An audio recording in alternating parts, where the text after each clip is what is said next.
Mike Murray. This is SNL. SNL By the numbers.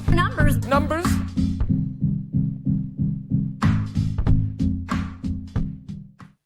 Studio 8H, 50 years of comedy. Thank you, SNL. There's the opening haiku for you. I'm your host, Mike Murray, and this is SNL By The Numbers, the home of SNL stats. Tonight we are covering the Saturday Night Live 50th anniversary special.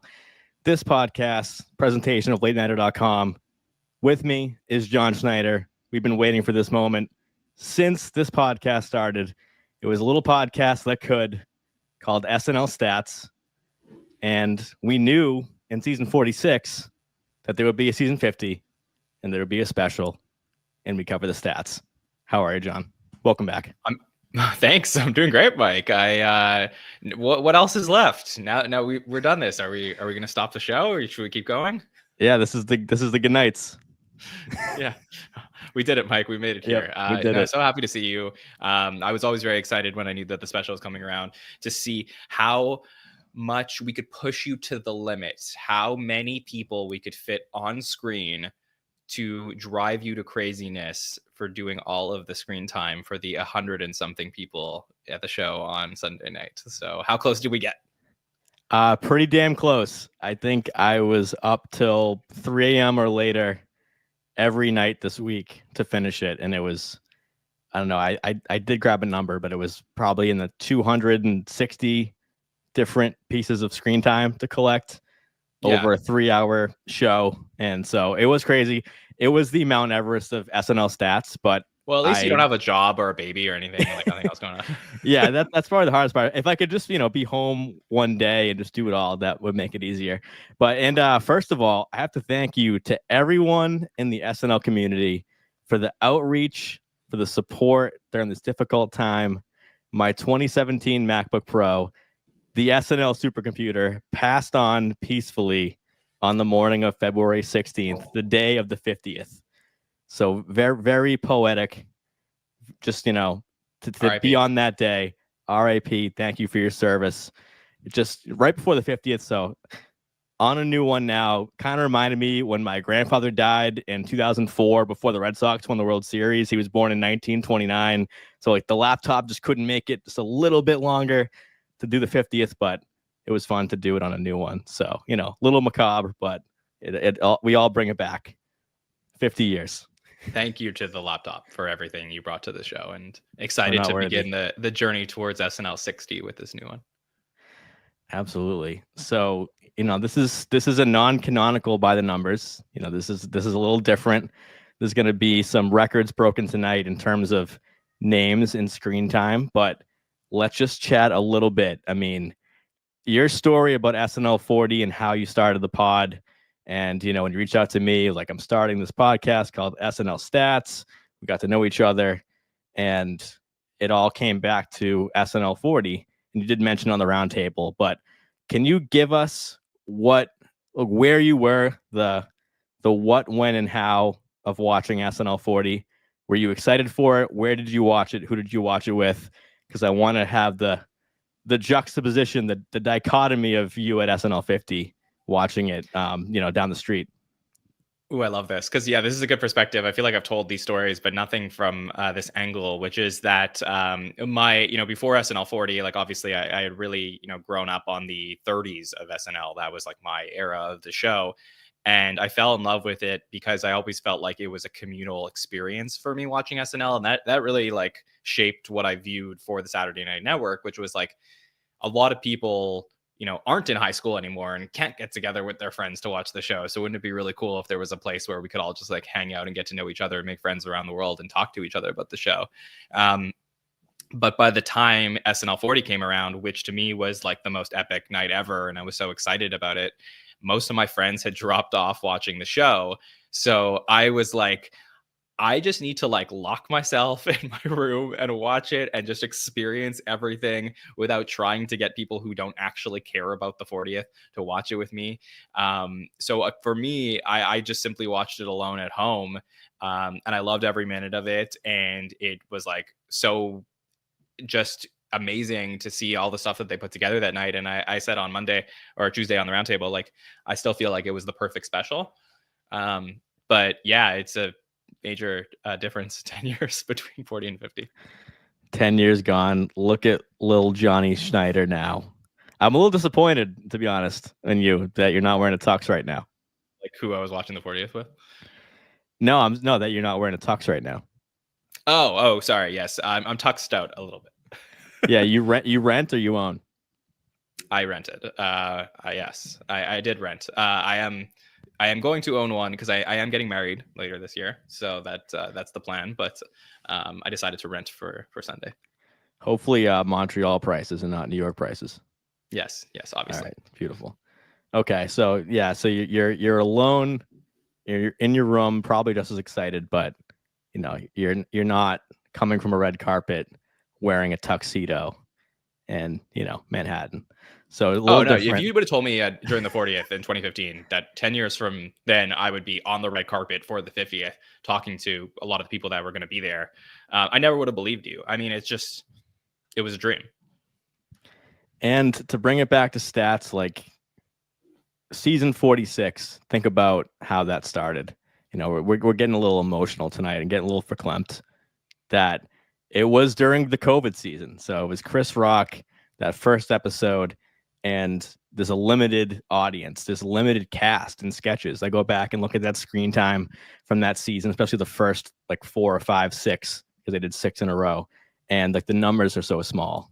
And now the numbers are bigger than ever. So should we get into it? Should we look at the biggest screen time list in the SNN's history?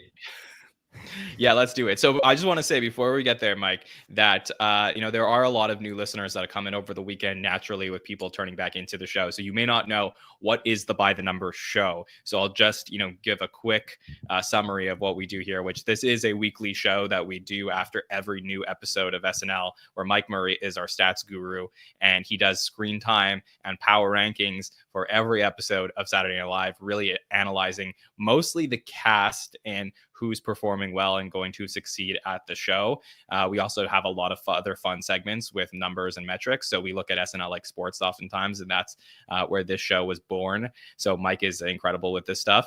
Tonight, we are doing By the Numbers, but it is with a very different purpose because, we really look at the numbers show as, okay, this is, reading between the lines to try and see like who's really succeeding. You don't have that on this Sunday where we're watching. It's just a special where it's non-canonical. We're bringing everybody back. So this one is more just for the fun of it, Mike, as opposed to for, some real analysis. But we're still going to have a good time tonight talking through everything. Yeah, that was the best and worst part about finishing the stats last night, texting you at 1:30 with the number sheet was like, I did it. This is the biggest SNL stats I'll ever do, but like can't even enter them into the spreadsheet because it's not like canonical stats. So I finished SNL50 a couple weeks ago and felt the same way. And this was way more of a beast than SNL40. Yeah, this is crazy. So we're going to get into the numbers. We'll talk about the screen time, and I'm sure Mike has.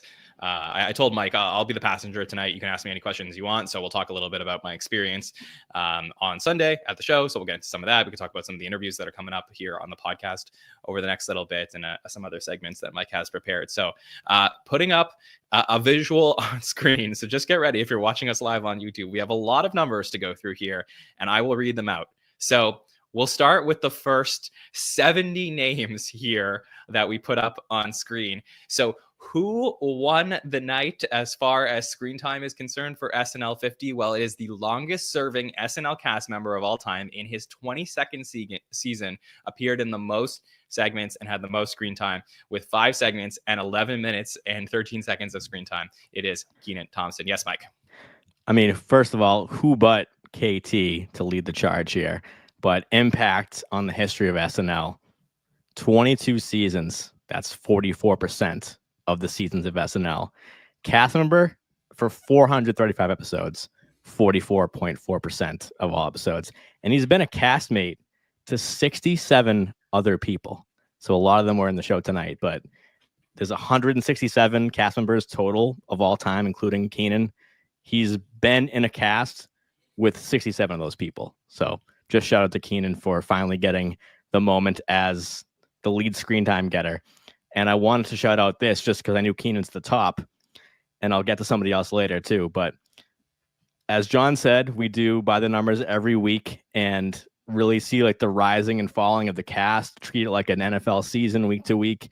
And Keenan has not been having a great year. So stat wise anyway. So he's one of 2 cast members who actually got more screen time in the special, competing against like 150 other people than he would have gotten or has been getting in an average episode this season. Up 67%. Keenan in SNL50 versus Keenan in an average episode of SNL50. So that was fascinating. Not surprising he's on top, but that big. Yeah, that is fascinating. And the other question that I sort of had with Keenan coming into the special is, would there be a moment where he would be in a sketch with someone he hasn't been in a sketch with before? And I don't think that happened.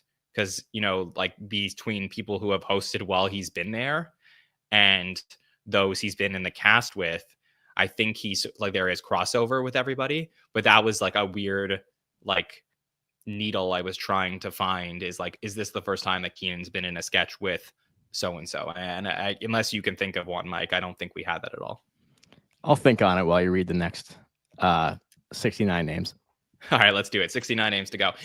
We have The Roots up next. They were the lead musical guests of the night. They performed with Miley Cyrus and Brittany Howard, as well as Lil Wayne. And I didn't talk about this, but Lil Wayne was epic on Sunday night. Just that for me, like I know he didn't do the Super Bowl, and I love that guy. He's awesome. Amy Poehler. He did our Super Bowl. Yes, he did our Super Bowl. Exactly. Amy Poehler up next, 2 segments, 8 minutes and 51 seconds. She's the next cast leader. Sabrina Carpenter is the first sort of, pseudo host role. I know she performed as well, but she was also in the Domingo sketch. 7 minutes and 54 seconds for Sabrina. Eddie with 7 minutes and 50 seconds and 2 segments. Will Ferrell, 3 segments, 7 minutes, 16 seconds. Kate McKinnon, 2 segments, 7:04. I feel like I'm naming like the greatest players ever. It's so crazy. Maya Rudolph, 2 segments, 6:31. Steve Martin did that monologue for 6 minutes and 30 seconds. One of the opening moments of the show. John Mulaney also in the monologue, and then in his musical, 5 minutes and 33 seconds. Paul McCartney had a performance for 5:31. Fred Armisen all over the show, 4 segments, 5:29. Lil Wayne, we talked about, 5 minutes, 27 seconds for him.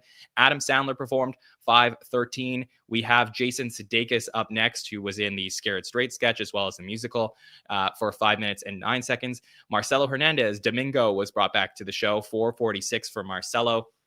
He was also in Scared Straight. Kristen Wiig was a big part of the special. 4:39 comes in, does her Junice character, also in the musical. Andy Samberg had a digital short, 4:25 for him, was also in Domingo. Paul Simon opened the show with Sabrina Carpenter, 4 minutes, 24 seconds of screen time. Miley Cyrus performed as well, 4 minutes and 19 seconds of screen time for her. Bill Murray, all on Weekend Update, returning with his rankings of the greatest update hosts of all time, 4:17 for him. Colin Jost right behind him at 4 minutes and 7 seconds. Tina Fey anchored the Q&A with Amy, 4 minutes and 4 seconds for Tina. Pete Davidson had his Chad sketch, also in the musical, 4 minutes and 1 second. Mikey Day had a couple bit roles in the show as well. 3 minutes and 34 seconds for Mikey in 3 segments. Brittany Howard, we mentioned, 3 minutes 33 for her. Molly Shannon, 3 segments. She was 50 at the 50th, 3 minutes and 31 seconds. Vanessa Bayer had a great moment on Weekend Update with Fred Armisen, 3:28 for Vanessa. Pedro Pascal, 3:23 for him in the Close Encounter sketch. Bowen Yang in 2 segments was all over that digital short, 3:22 for Bowen. Sarah Sherman, 4 segments for Sarah. What a vote of confidence for Sarah. I put her in 4 things at the 50th, 3 minutes, 21 seconds. Woody Harrelson, 1 segment. He was in Close Encounters, 3:14. Cecily Strong, 2 segments, 3:07 for Cecily, who looked amazing.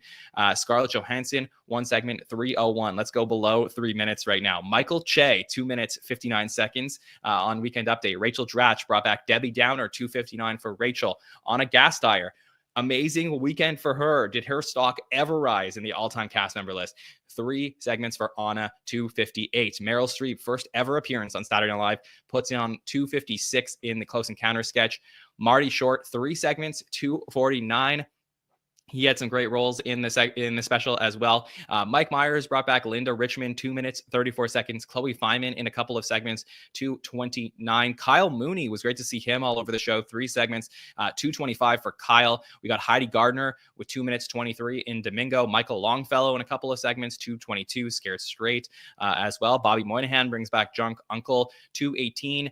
Lorraine Newman, original cast member, also had 2:18. It was all over that Chad piece. Kim Kardashian, 2 minutes and 17 seconds from Lawrence Welk Show. We had Ego Wodem, 2:14. Beck Bennett, 3 segments and 2 minutes and 13 seconds. So he had a lot of time at the show as well. Great to see Beck back for the first time since season 46 when he departed the show. John Hamm in the Q&A and also Close Encounters, 2 segments for John Hamm, 2 minutes and 10 seconds. Jimmy Fallon, Debbie Downer, 2:05. We got Will Forte. He had a brief bit in the digital short, but obviously a big part of the Mulaney musical, 2:02 there. Drew Barrymore in Debbie Downer, 1 minute, 57 seconds. James Austin Johnson had 3 roles in the show, 1:55.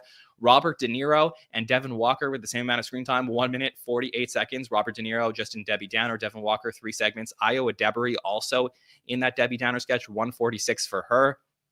Eddie Bryant, 1 minute and 44 seconds in the Close Encounter sketch. Tom Hanks introduced one of the most fascinating segments of the night and also brought back his MAGA character in Black Jeopardy. 1 minute 43 for Tom Hanks. David Spade, 1 minute 39 seconds. He sat down when he was done. No more screen time for Spade after he left the Mulaney musical. Adam Driver had some great roles in the musical, also in the Q&A as well. 1 minute 35 seconds. Emma Stone had an introduction for 1 minute 29 seconds. Diz Mukes, 1:25. Leslie Jones, 1:25 in Black Jeopardy. Nathan Lane, a little bit of a surprise there. Happy to have Nathan Lane in the show in the musical, 1:23. Seth Meyers had 2 segments as well. He anchored Weekend Update for a little bit and also was in the Q&A, 1:22. Tracy Morgan, 1:22 as well in Black Jeopardy. Lin-Manuel Miranda, we just saw him on the show and he was back again, part of the musical as Hamilton, 1 minute 12 seconds. Garrett Morris, original cast member, 1 minute 11 seconds. Alec Baldwin did an intro as well, 1 minute 9 seconds. And wait, you thought we were done. There's more. All right, let's do it. Let's keep going. We got Emil Wakim. Just when you thought it was going to end, we're going to give you more screen time. 1 minute and 5 seconds for Emil Wakim, the first rookie on the board. Jane Wickline right behind him. 1 minute and 1 second for Jane. Taran Killam, so great to see Taran back at the show after all of these years. 1 minute of screen time for Taran and 2 segments. Bad Bunny in a couple segments, 59 seconds. Paul Rudd appeared in the show as well, 54 seconds. Julia Louis-Dreyfus, the great bit in the Q&A, 47 seconds. We got the Bronx Beat Ladies thirsting over Miles Teller, who put up 44 seconds. Peyton Manning in that Q&A for 40 seconds. Chris Rock came on Black Jeopardy for 36 seconds. Quinta Brunson as well, 35 seconds. Former band leader G.E. Smith there for 35 seconds in the musical. We also had Paul Schaefer for 33 seconds. Nick Jonas appeared for 32 seconds. And Alex Moffat, his only appearance in the musical, 32 seconds. Ryan Reynolds appeared in the Q&A with one of the most buzzworthy moments of the night, 30 seconds. Tim Meadows appears back-to-back Q&As every 10 years. 29 seconds for Tim Meadows. Nate Bargatze, great to see him in the show, 22 seconds.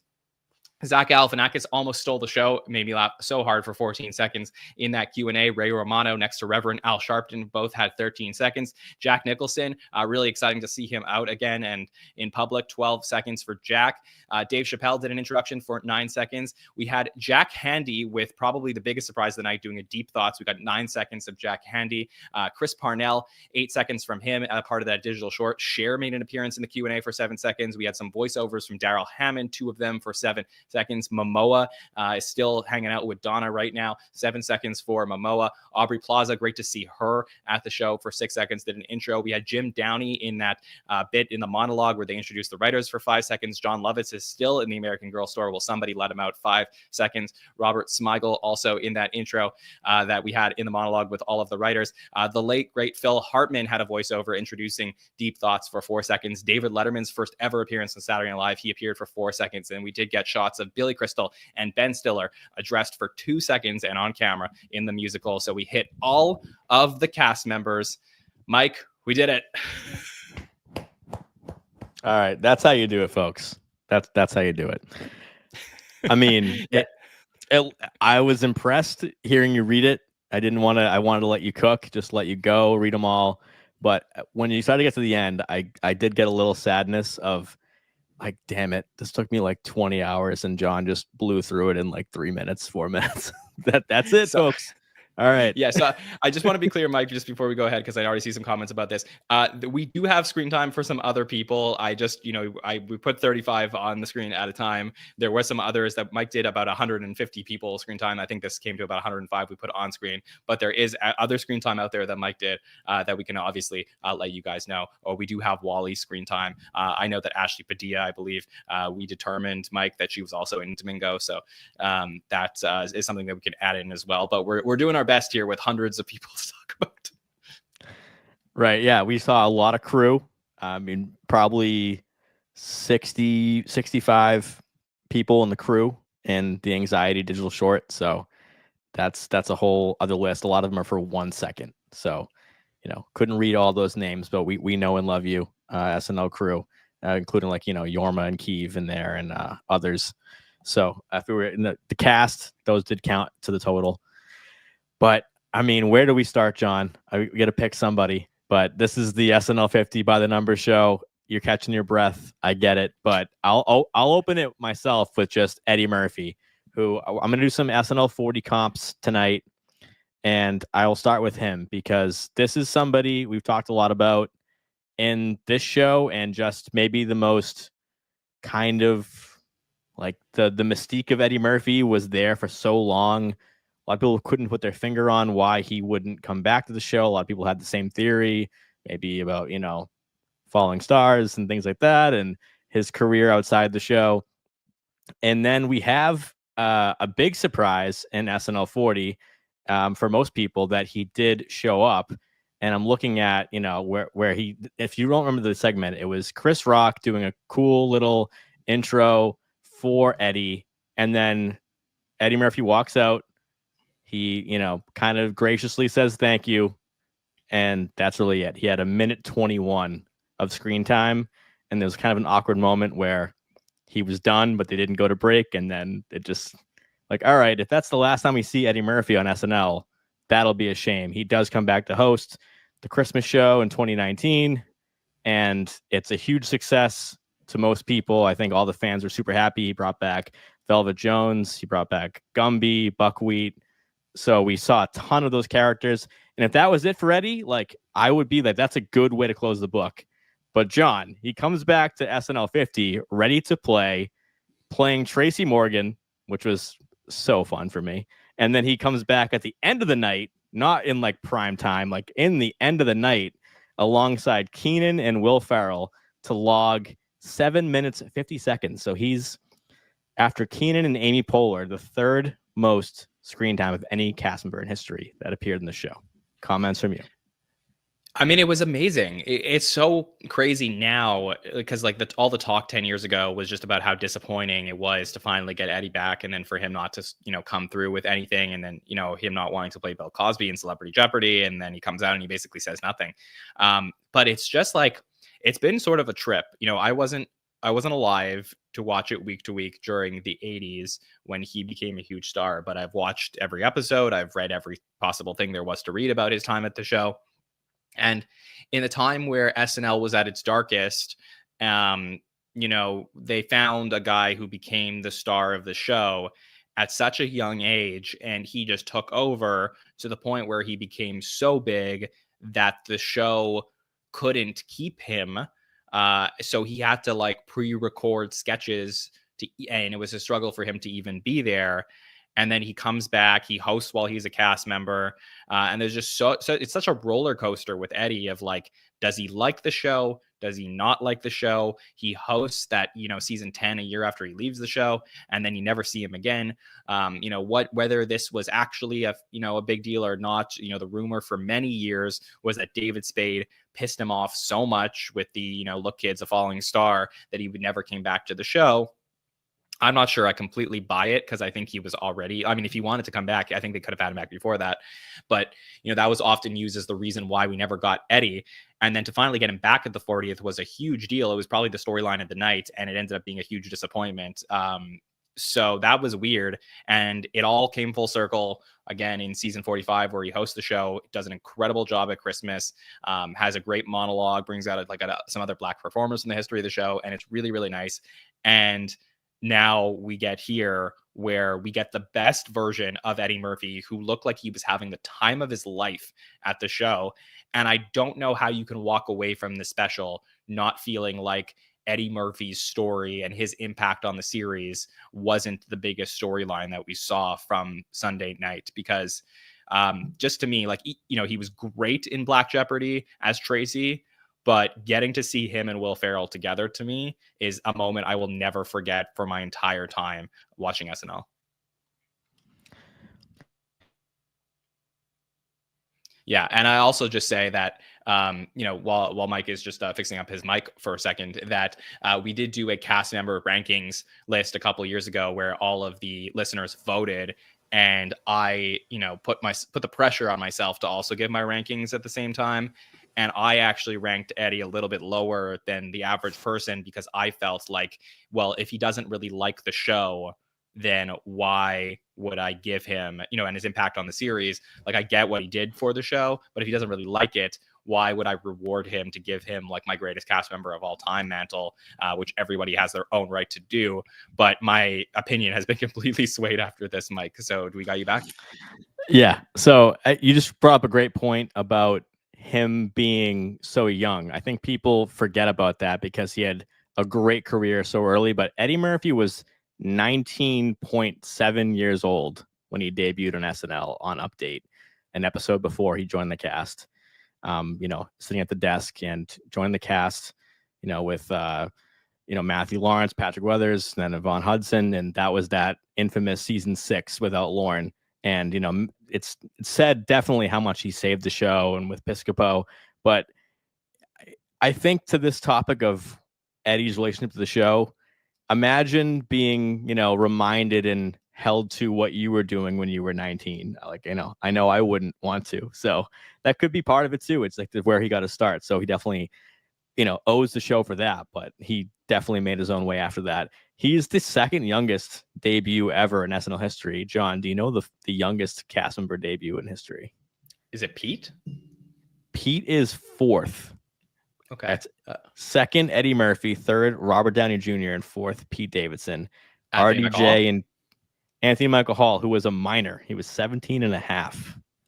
So imagine, you're at the SNL after party and you wake up the next day. You're like, I got to go to high school tomorrow. It's Monday. I mean, there's many weeks where he did not show up even in season 11. Oh, so, yeah. And I'm sure he didn't have a normal teenage high school life anyway. Yeah, he was there, though, on the weekend. I did see him. So that... Yeah, that was cool. Yeah, that was interesting. I mean, look, so yeah, Eddie to me was a really big storyline. As far as the metrics are concerned here, it's interesting. It's hard to compare it to a regular episode because we're talking about a 3.5 hour special versus an hour and a half where, the value in the metrics is the fact that things are going to get cut and they can't, not everybody's going to get their stuff on air. Whereas everything that is here that made it onto the show is because they had enough time to put their best stuff on air. And they're just going to be like, okay, this is what we put together for the show. So for me, the more fascinating metrics analysis here, Mike, is who they chose to highlight as stars of the special. So, when you're thinking about who are your greatest cast members of all time from the history of the show list, Keenan, to me, I put in my top 10. Amy Poehler, who comes in second on this list, I had in my top 10. I think I had her at like 7 or 8, and I got so much flack for that. Like that, if there was anything that people really criticized my list for a couple years ago, it was the fact that I had Amy Poehler in my top 10, who was very beloved. But I actually, so I'm looking at my countdown list right now. I had her at 9 overall, and I believe that she was a huge part of keeping the show going during a couple of dark times. And then, to me, like, again, having her here be the cast member who's second on this list, like, only emphasizes to me how important she is to the show. Just curious, where was Eddie on your list? So I had Eddie. My final list is I had Eddie at 8 on my list. Okay, so Eddie 8 and Amy 9. I'll do my top 10 just for it's been I guess a year and a half or almost 2 years since we've done this. But my top number 10 show. Yeah, I had Gilda at 10. I had Amy at 9. I had Eddie at 8. I had Kate at 7. I had Keenan at 6. Dana at 5. Bill Hader at 4. Kristen Wiig at 3. Will Ferrell at 2, and Phil Hartman at 1. If I was doing this list now, I would take Bill Hader off my Mount Rushmore because he has not been back at the show in a while. And I know these are, we're talking about, people's time at the show, but I do include in, as I said then, in my metrics, your impact on the series. I got to flip Dana and Bill because Dana's, involvement in season 50 and Bill has been a no-show. Eddie would move up on this list as well. I don't know if I could put him past Keenan, but I probably move Eddie above Kate at this point. So he probably moves from at least 8 to 7 on this list. But Bill Hader is definitely dropping. And if we don't ever see him again on the show, then it'll be, so next episode, March 1st, it'll be a day before. It's been 6 years since Bill Hader was on SNL. It was the John Mulaney episode. So 6 years ago, that'd be season 44, cold open. Bill Hader led that. It was a political cold open. Ben Stiller. That was the last time we saw Hader. So what's the line? Is it a round 10? We don't see Hader that he drops, or is he already dropped for you right now? He's already dropped. I think if I still think Bill Hader is one of the greatest cast members of all time. If we never see him on the show again, I still think he's a top 10 cast member of all time. But I think it would be really tough to argue that he deserves to be on somebody's Mount Rushmore when Will Ferrell, Kristen Wiig, Dana Carvey, Kenan Thompson, Kate McKinnon, and Eddie Murphy and Amy Poehler are all still very much involved in the show and making it what it is now, like after so many years of most of them not being on the cast anymore. I also had Dan Aykroyd at 11 and Bill Murray at 12. And, Bill Murray crushed it on the show this weekend. Absolutely. And Aykroyd was not there. So, if Bill Murray hosts again and he does a great job, do I then consider that? I mean, these things it's always a moving target, but, just evaluating legacy, if we're doing the legacy rankings, I do believe Eddie Murphy's legacy went up a lot in the special. Amy Poehler's legacy, her doing Bronx Beat on the special, her doing the Q&A with Tina, I really think that helps the legacy here. Kristen Wiig and Kate McKinnon being, two of the women who's biggest stars in the history of the show, them anchoring sketches was super important. Fred Armisen, I have to feel like his stock went up, after this special, like him being in so much here. I know that there's, Fred there's a lot of people with like a love-hate relationship with Fred, where they either really despise everything he does on the show or they absolutely find him hysterical. And I probably fall in the more hysterical category. I think he had, like, to me, the biggest laugh out loud moments of the night with the Spacey joke in the Q&A. So good. Yeah, so good. And he was all over this. Adam Sandler, also legacy watch, has to go up here based on his like really amazing. I mean, we didn't really get a proper in memoriam, and that's was sort of what we got through Sandler. So him becoming, we talked about Eddie's relationship with the show, Sandler's relationship with the show. That has also been like a really fascinating storyline about like how all over the show he's been since 2019, when we basically, he became the biggest movie star in the world after he leaves the show and he was, fired. And I think in the new Susan Morrison book, they do talk about this a little bit about, maybe him and Lauren were fine, but his relationship with NBC wasn't so great at the time. But like the fact that he's so involved and there and really celebrating and representing his era, I think at a time where we basically didn't get anybody, for the most part, from the late 80s on the show. We got, Mike Myers, but Dana not being there. Kevin Nealon was in the audience. Dennis Miller, I don't believe, was at the show. Nora Dunn was there, but she wasn't in anything. And then you start to head to the Bad Boys era, where, Farley's not around anymore. Sandler had a big moment in the show. Spade had a little bit of a moment. Chris Rock had a little bit of a moment, to Meadows as well. But I just feel like Sandler sort of represented a giant portion of the history of the show by having and anchoring a segment here. And between that and him coming back in season 44 and hosting an incredible show, I have to feel like Adam Sandler's legacy is like even higher now than it was a few days ago. Yeah, you inspired a really interesting topic that I want to get into, but I noticed you guys did not cover Sandler on the round table, and that was my favorite moment of the whole night. So I want to talk about that a little bit. Adam Sandler has had a great SNL career in that era with those guys you mentioned. That kind of Bad Boys era that fizzled out in like season 20, and a lot of people went their own way and it kind of retooled and it got back eventually. But Sandler's career in the movies obviously is he's made billions, Happy Madison Productions and all that. So he's made probably 45 films since SNL. He's one of the biggest box office draws in U.S. history, along with Eddie Murphy. So right there, and Will Ferrell. So that's at the top 3 of like SNL money makers post SNL career. But his latest chapter, I did mention this, I think, on the Chris Rock show on By the Numbers, is, you know, what Adam Sandler's up to now is him coming back to the show.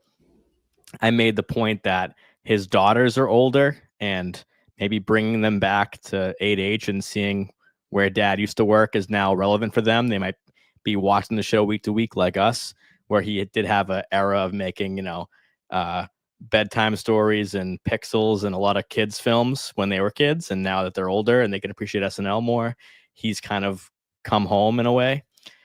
But this last chapter that Sandler is writing with his stand-up tour, where he did the song for Chris Farley, which he did do in his hosted episode a few seasons back. And now this song has just made him somebody like almost an SNL historian in a way, like hitting the heartstring, pulling the heartstrings of the fans, kind of keeping it always funny, but incredibly profound. And if I'm, you know, being verbose with my words, it's because it's intentional. Like he really is doing that. It's very light, but very deep at the same time. So him doing this for me really just, I'm already a huge Sandler fan and I have been since I was a kid, but pushed him up to your point, John, which I want to get back to, because I think it's fascinating in my ranking too for SNL because of his relationship with the show post career. That's been completely redeemed, reconciled, everything. And it started with that monologue where Chris Rock popped in when he hosted with the I Was Fired monologue, and really ended with that episode with the Chris Farley song. My point I want to get to is this kind of balancing act. One of my favorite things, and by the way, shout out to the SNN social media team, just bringing the absolute heat on, you know, this whole weekend. My favorite thing was seeing every cast member in SNL history by alphabet, like seeing one by one appear on my Twitter feed or on my Instagram, just to see the heaviest hitters and the ones you forgot. I was even more excited to see the ones we forgot. So I want to ask you, John, there has to be a line somewhere for reunion specials. And that goes for a lot of things. High school reunions. Were you too cool in high school to go? Did no one like you in high school? You don't want to go. So we're talking about a institutional television show right now that if you were kind of a no-name in SNL history and you get the invite, you could ask yourself, hey, it's going to be a good time. I should go. And if you're a huge name, you could say, I don't know if I need this right now. It could only hurt my career if I bomb in a sketch or whatever. They're going to ask me to do something. There was probably some people like this that are not on this list that did show up and were asked to do something and they didn't do it. And that could be the original cast or other people. But I want to ask you, John, I feel like this is like a perfect question for you. And we're not even doing 5 questions yet. Where is that line drawn of having this opportunity coming back and your participation? Because I feel like there's a metric there, maybe of, you know, number of episodes, total screen time, you know, appearances, the power ranking against everything. And you have something like this, where you have Keenan, Amy Poehler, Eddie Murphy, Will Ferrell, Kate McKinnon, Maya Rudolph, Fred Armisen, Adam Sandler, Jason Sudeikis as the top people here. Is there any thread of the top cast right there, other than them being still active and young enough to participate? I do believe that, you know, most people would have the people at the top of this list on, you know, their greatest cast members of all time list. I don't know if there's a specific analytical metric. You know, I think we could start talking about quantity versus quality, that a lot of these people were on the show for a long time. They've also come back and hosted. So if you were to ever look at like the most SNL segment appearances of all time, a lot of these people would be at the top. So like there's no really big surprises near the top. I mean, I guess Marcelo is probably like, if you're scrolling down the list and starting to talk about, the names of former or current cast members, he's the one that's, except besides Keenan, the like new hotness that's there. So clearly there's like, with Domingo and him being in Scared Straight, there's like an affirmation of that. But he's like among some really big legends there. And I do think it's a fascinating question, and I wish I did have I appreciate you saying I'm the perfect person to answer it. I wish I had the perfect answer, but what I do find fascinating is like who was in the building that they didn't use, who most people would consider among the greats of the greats. So like, I feel like a lot of this stuff is chalk that we do have on the board here. Beyond the fact that maybe it was a pretty big surprise that we ended up using a lot of the current cast, which is something that they did not do really at all during SNL50, except for Keenan, Kate, and then a brief bit of Pete and Leslie. I guess Sashir and was she? Yeah, I think she was in. Oh yeah, when we did the What Up With That, she was briefly in that, right? Sashir was, yeah, and then Bobby as the land shark coming in an update. Got it. Yeah. So very brief, but I feel like they made a very concerted effort to get the entire current cast in the show this time. But yeah, just talking about like some of the greatest cast members of all time that were in the building that they either didn't use at all or barely used. So I'll start with Daryl Hammond, who did a couple of voiceovers, and I know he was probably in the announcing booth. But again, I do think that, just because he's the announcer of the show and he's a little bit older doesn't mean that we shouldn't be throwing him into something, because he is just wicked talented. And, I know he did Connery in the 40th, but like I would have found maybe a place for Daryl to appear on camera. Lovitz, I mean, I know that they did the RIP bit with him in 40th and then shoving him in the American Girl store. I think it was very funny, but like, again, Jon Lovitz is one of the only people from his era that was there. I think when you lose Dana, you maybe push Lovitz a little bit more into the forefront. So that's something I would have considered. Jane Curtin, they announced her as a headliner. She didn't appear in the show except for the Good Nights, and I don't know if that was her choice or not, but regardless, seeing her at the 40th on Weekend Update, I think was universally beloved. So I think that's, a tough one. Is there anybody else that you think are like among the greats of the greats that we just didn't see enough of that were in the building? Probably update anchor wise, of course, my favorite Norm can't be there, but maybe Kevin Nealon, I would say, just because of the length of his career there and him being available and still being a big supporter of the show. And if you follow him on Instagram, he's still very referential and deferential to SNL. So somebody that would have been, I'm sure, game to do it, where maybe somebody from that older era, that season 6 cast or Episcopo or an OG like a Chevy might not be down, but I think Kevin Nealon would. So I would have loved to see him, and we'll get to that later. But I think, looking at this list, it's so big, and there's a lot of newer faces on it too. We can definitely move on to the comparisons, but I would say, it's so hard to say, honestly. But people we did get, I'm honestly happy with it. But can I just hit you with some stats? I'm getting itchy for stats right now. Yeah, let's do that. I also say Kevin Nealon's a good one. I also say Sherry O'Terry. I didn't mention, but Sherry O'Terry also a good one. Also in the building. Again, not used in the special. That to me, I don't understand. I mean, she was all over the media for promoting the special. I'm like, how do you not use her? That's so crazy. She's so good. I guess Will maybe didn't want to do like a cheerleaders, but if the cheerleaders came out, that would be nuts. All right. You want me to bring up the graphic you sent me? Sure, that's a good jumping off point to compare SNL 40 to 50 and kind of highlight the people we saw again, people we didn't see, because we just looked at that, giant graphic of everybody we did. So it's, it's easier to look at now at SNL 40, 10 years in the rearview mirror. But this was, this goes into the size of that chart.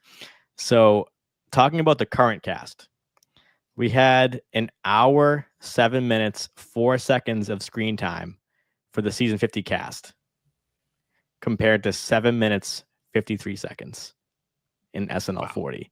So right there, I want to open just with that point, because there was some chatter in the round table on Tuesday about propelling them forward. Domingo being the biggest one because it's so new. And that's my first point.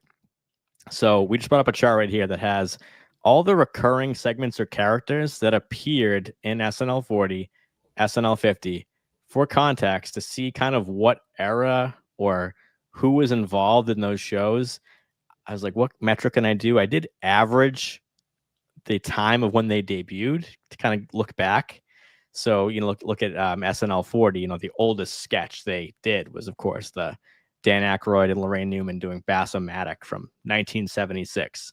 And, the newest sketch they did was in 2012. So only 3 years earlier.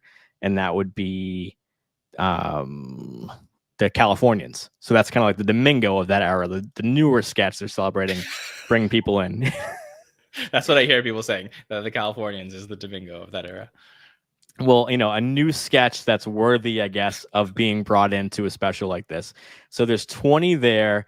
Debbie Downer, Mary Catherine Gallagher in the cold open, the Bass-O-Matic, Celebrity Jeopardy with Will Ferrell, Norm coming in as Turd Ferguson, Burt Reynolds, the Californians, of course, David Spade at the end has the flight attendant character, Stefan an update, Garrett Morris doing his News for the Hard of Hearing with Chevy.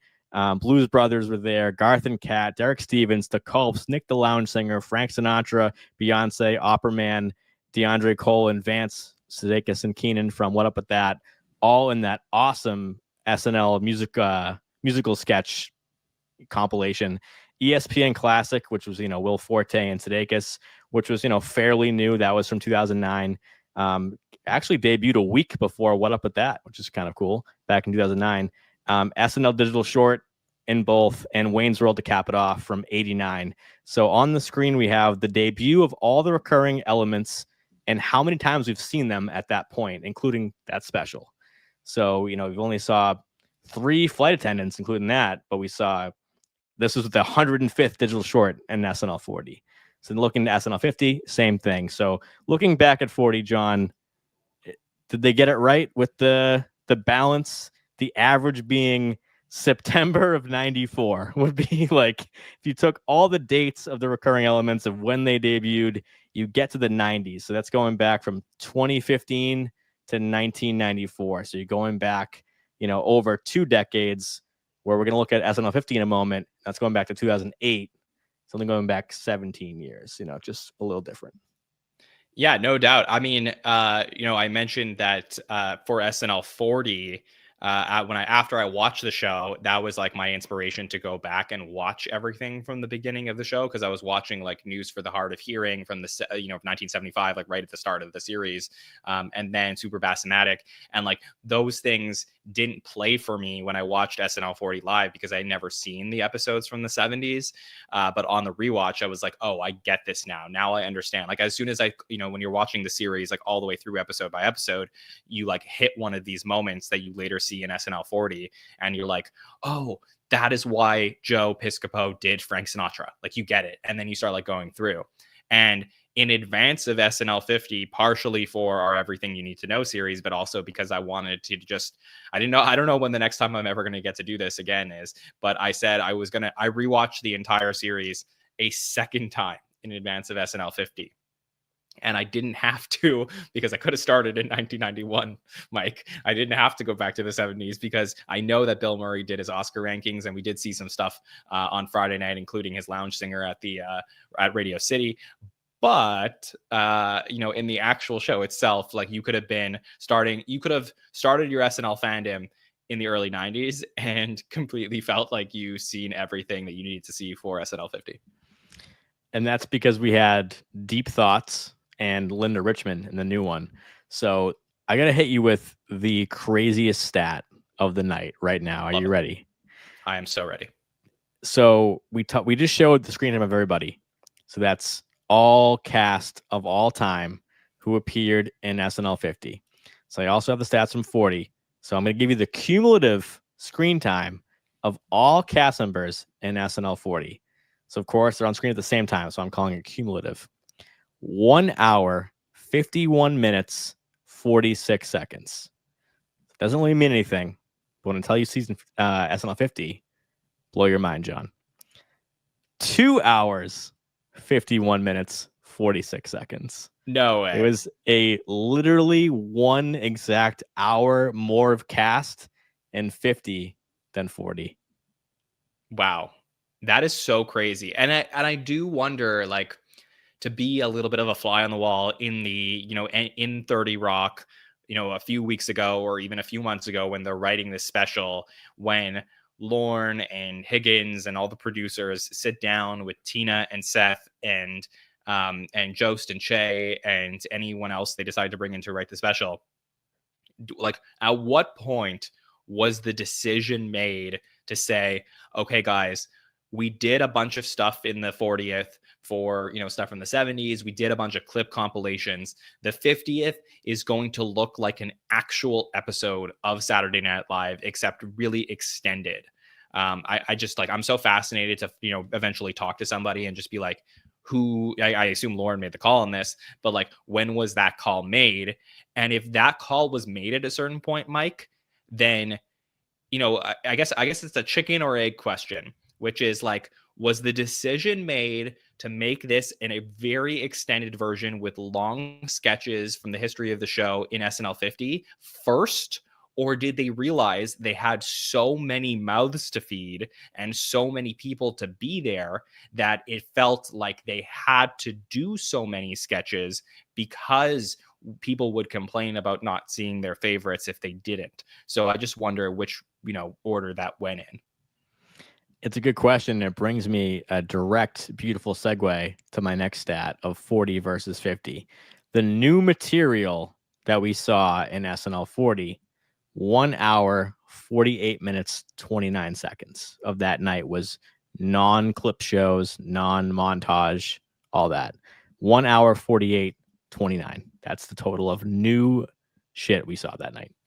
SNL 50, 2 hours, 14 minutes, 32 seconds.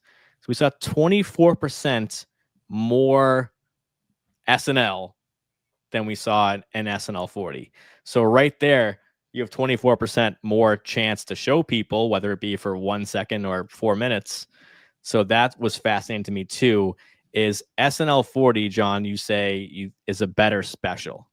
SNL 50 may be a better show, but I don't think SNL 50 has the opportunity to be a better show without 40 because of the clip shows and the manner of which it was presented, which was really honoring an entire 40 years.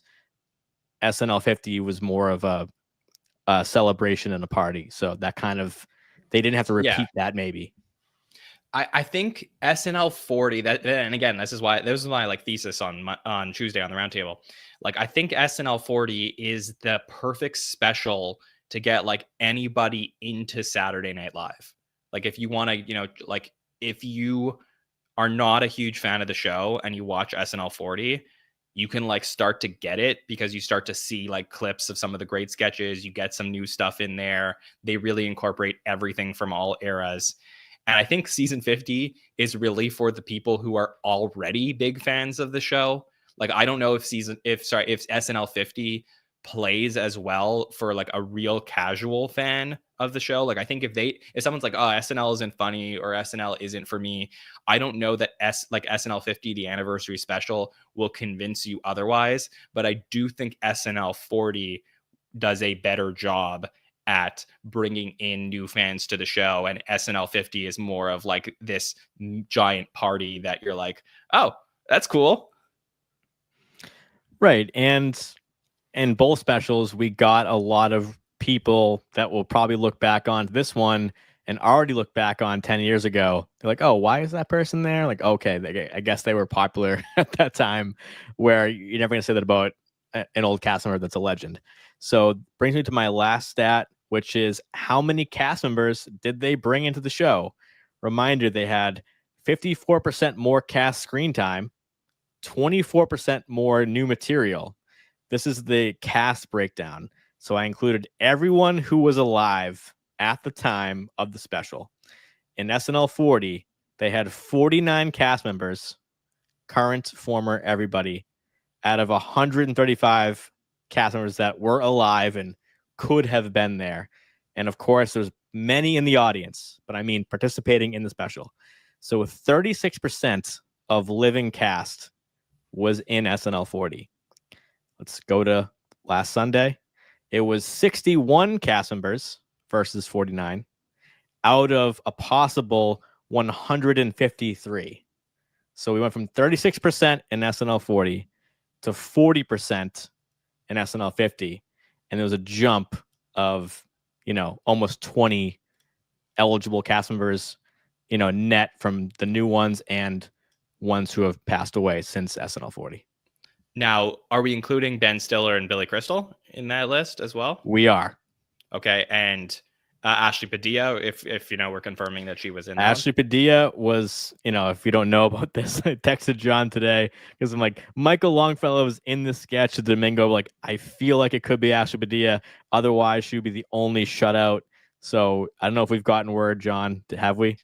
I believe that she was the person. Okay, because when I was doing screen time, I'm pretty sure this is Ashley Padilla, but by screen time rules, this would be an appearance with 0 seconds of screen time because I feel like that's her there on Molly Shannon's right in the Domingo sketch, but logging 0 minutes, 0 seconds of screen time. So if I do that, it can bump it up to 62 out of 153.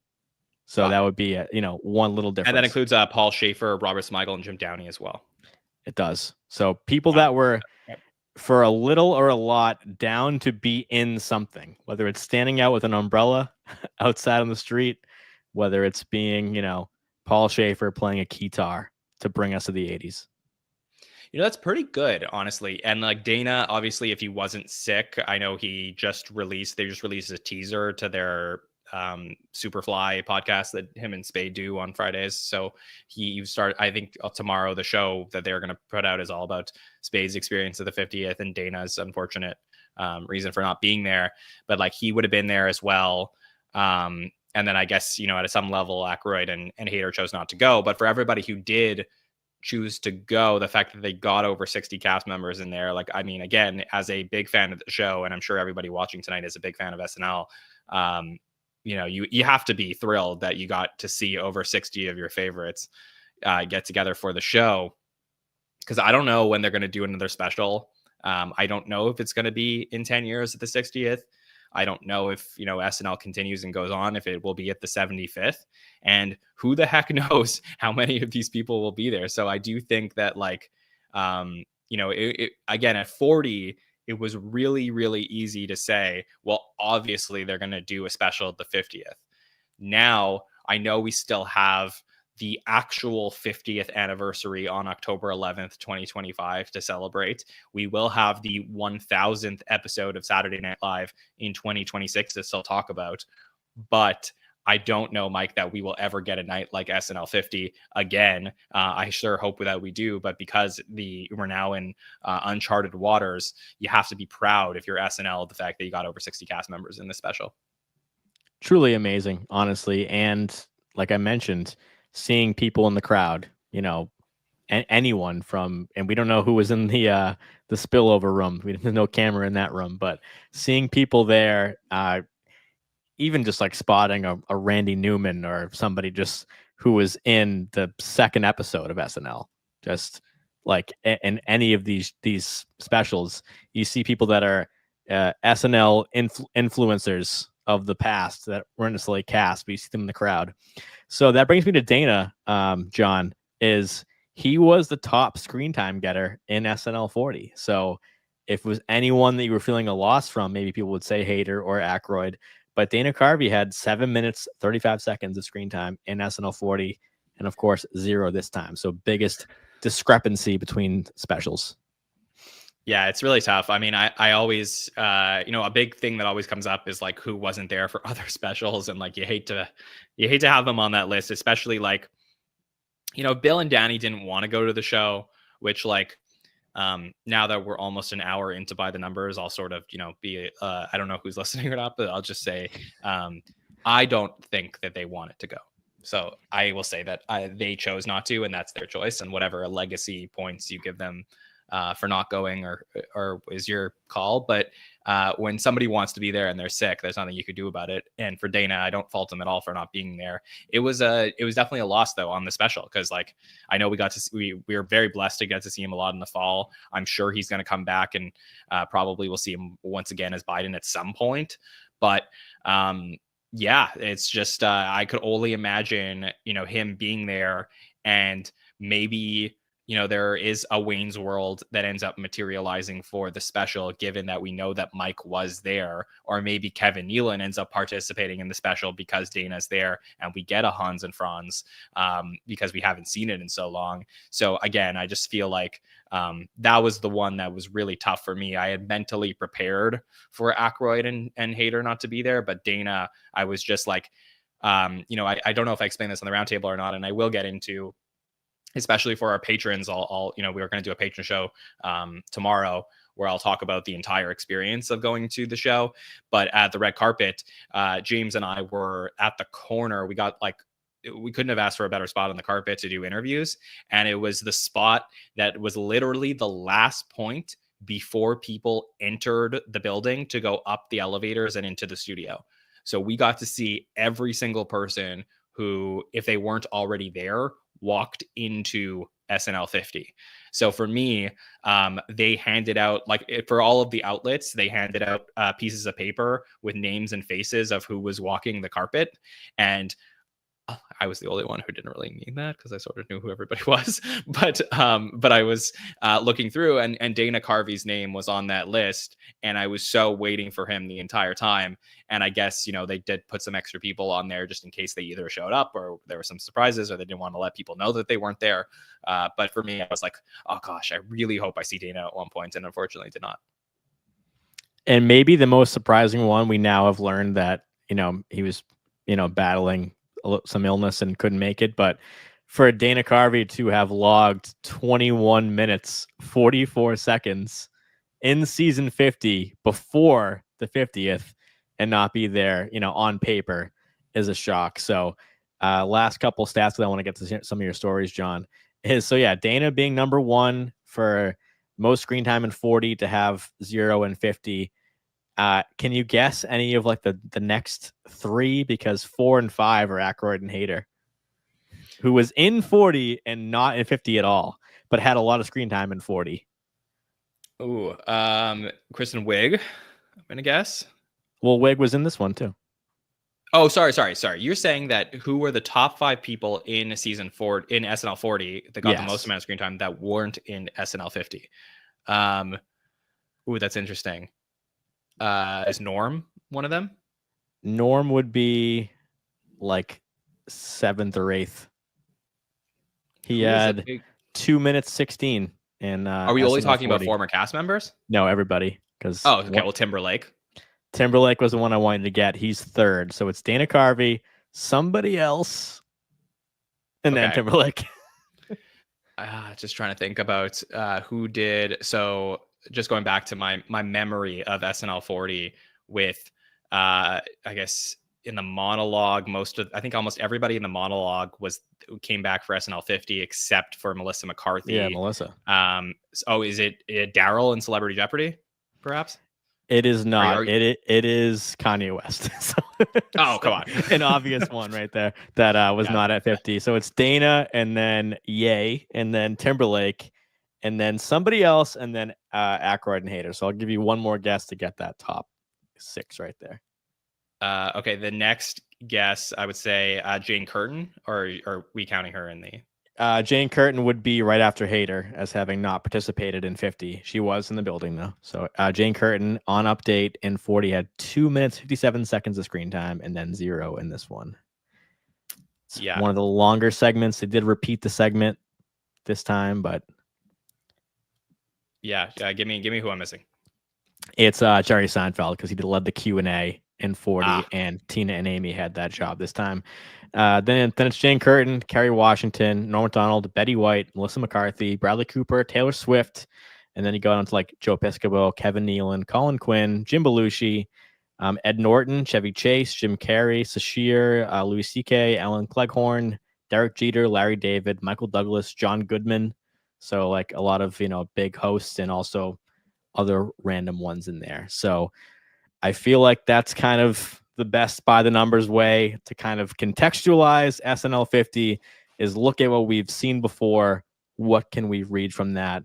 And so for that last graphic we showed, it was all the recurring elements. I did not include segments that they played themselves, like Update, or political impressions like Rudy Giuliani or Eric Adams in the New York musical.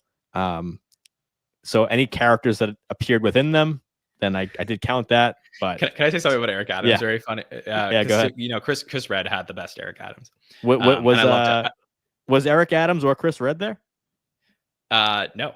Okay. So, but I'm saying that Chris Red had the best Eric Adams, and Yeah, he did. Devin Walker fantastic. has now completely erased the legacy of Chris Red's Eric Adams based on him playing him in the special. Because I did say, like, for us as like super fans and everybody who's watching the show here tonight, like, you guys will like understand the context of everything, but there's like so many casual people that will watch the special, and just what they see in the special becomes ingrained as like extra special. Like those are the things that they'll remember and talk to people about. So like when you see something like that, the legacy of those things rises a lot. So it's very interesting. Is interesting. And that Eric Adams, so I did have all the impressions, and I thought it was to have that average of like how far back SNL was calling. I thought it was a little unfair to do like topical politics because it was very quickly in the musical. But that was a recent impression that he had. He did it this season, the first episode. Devin Walker doing Eric Adams, and who knows how longer he'll be able to do it. But last point here is having. Let me just shout out Devin also, by the way, while we're just here. Devin was the one who hooked me up with some New York or Nowhere gear. So I just want to thank him. He's such a good guy, and I really appreciate Devin Walker. We love you, Devin. Yeah. Thanks, This is my last comparison because I can't wait to get to the current day. Is if you look at all those recurring elements of 40 versus 50, you have to say, well, if one was big enough in 40 and it's still big enough in 50, that has to be like one of the most iconic SNL things ever, to be 10 years later, still as strong and doing it again. And it was Debbie Downer. So how do you feel about that? Okay, there was two things I really didn't like from this special. I gave some gripes on Monday night or Tuesday night with my overall thoughts on the way they handled the special, but it was really just minor things. On a micro level, there was two decisions that I really did not like in the special. Number one is I completely get that this is a special for Lorne. I understand that. I understand that we don't know how many more, years he'll be doing this. But starting off the show with Sabrina Carpenter and Paul Simon, I think was a decision that I would not have made. I think it was really cool to get them singing together and get the whole Homeward Bound and the George Harrison comparison, all of that. Very cool stuff. Definitely would not have started the show on such a slow moment. I know if you go back to the 70s and you open up the second episode of Saturday Night Live, Paul Simon is singing to the audience, and it is a very dark visual as far as like the actual camera angles and how it looks. And it is in a way a little bit throwbacky, but for me, like, again, everyone is so hyped for the clock to get to 8 p.m. and to open up on that, to me, was like really a Debbie Downer. Now transitioning over to the character, I don't know why they did this. I am a defender of Debbie Downer. I think that I think it is the Triple original D. is the original is one of the funniest ones. And I do think after the first one, everyone likes to say that the first one was great and every other one was shit.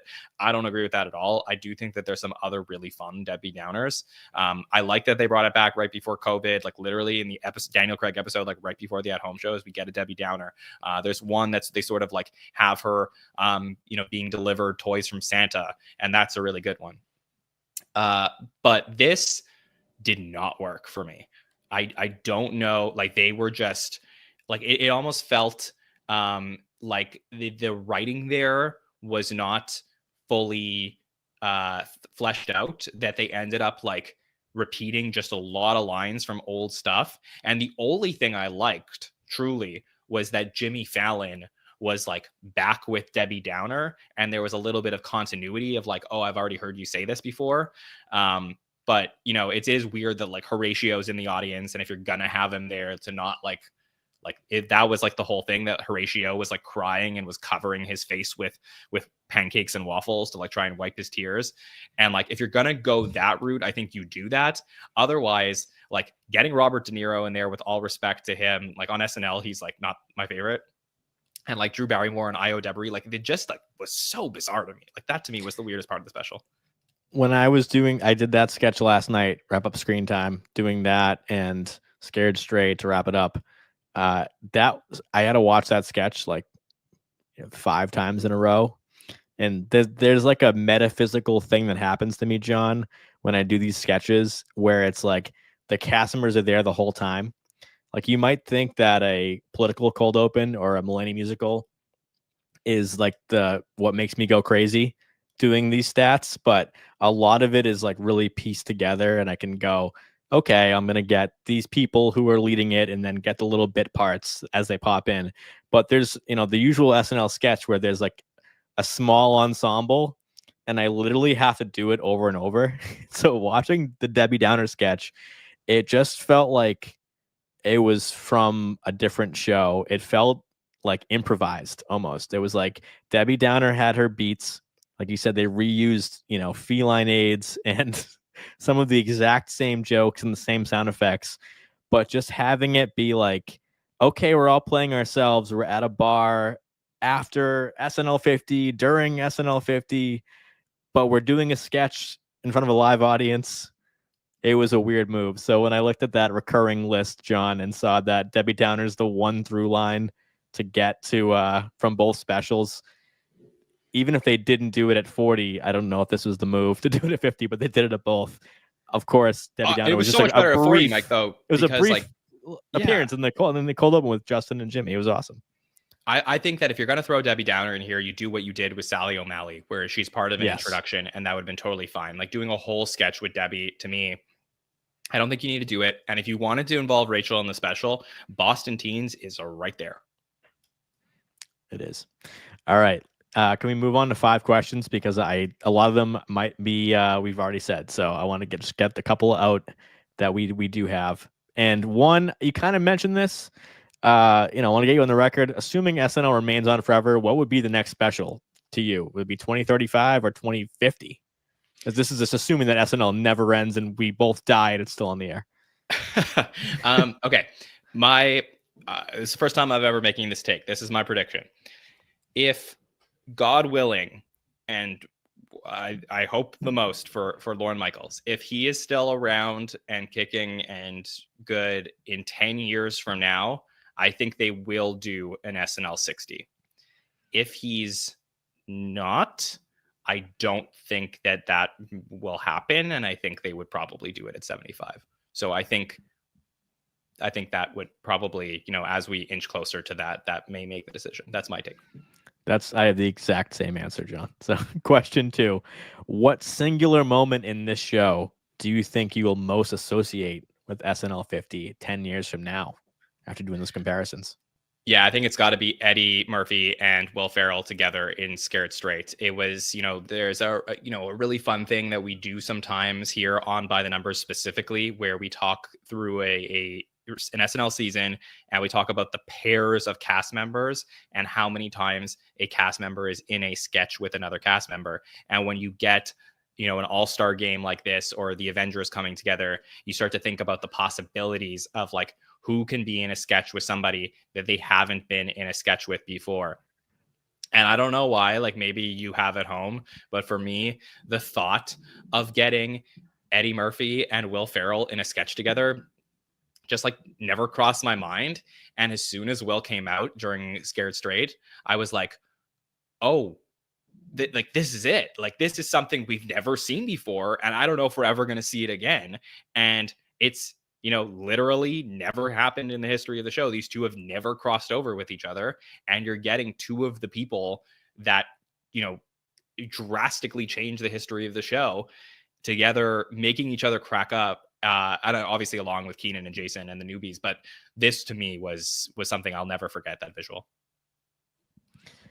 I agree on a sketch level for sure. I think when I look back at the specials, I think about the kind of like special moments. So I think for me it would probably be the Sandler song and Bill Murray doing the top 10, because that was, especially like you said about the Lauren take, is if anyone is never on the show again, Bill Murray would be one, and maybe Paul McCartney at the end of the night doing the end. So, are you still with me, Yeah, John? I'll say for the Bill Murray thing that I love that, and I was such a fan of Bill doing that in the '70s with his Oscar bic, so that was awesome. His I know it was all a bit, it was a total bit. The rankings don't actually matter, but we do take things way too seriously on the show a lot of times. And I will say I completely disagree with those rankings. Those are not the greatest update rankings, but very funny bit. All right, you're cutting up, John, right now, but I got most of what you said about the You got me Bill now? Murray rankings. I did. I can hear you. I can't see you, but Okay. yeah, I did Mike? consider. I'll drop out and come back in, okay? Just to make sure that you can you got me. Yeah, no problem. My next question was, what was the biggest surprise of the night for you? My answer to this one might be a surprise too, which was seeing Jack Nicholson at SNL50. I did look at the list of people who were at 40, of course, after I did the screen time, and remembering Jack coming out, he makes a joke about how SNL's been going on for 40 years and I never hosted, but I guess they didn't need me. And just one of the most iconic actors.